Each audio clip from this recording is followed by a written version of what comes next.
கோபிச்செட்டிப்பாளையம் அருகே சாலையை கடக்க முயன்றவர் மீது இருசக்கர வாகனம் மோதி விபத்துக்குள்ளான சிசிடிவி காட்சிகள் வெளியாகி பரபரப்பை ஏற்படுத்தியுள்ளது. ஈரோடு கோபிச்செட்டிப்பாளையம் அருகே உள்ள கோபி முருகன் புதூர் பகுதியைச் சேர்ந்தவர் அர்ஜுனன்.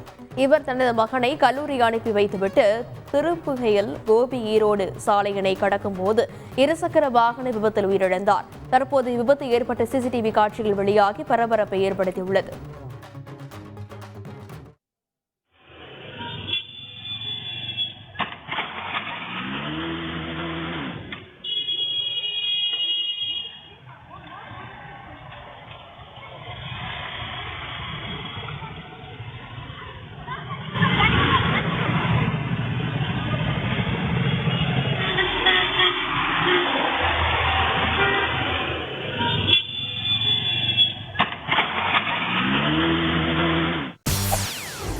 செய்திகளை உடனுக்குடன் தெரிந்து கொள்ள உடனே சப்ஸ்கிரைப் பண்ணுங்க.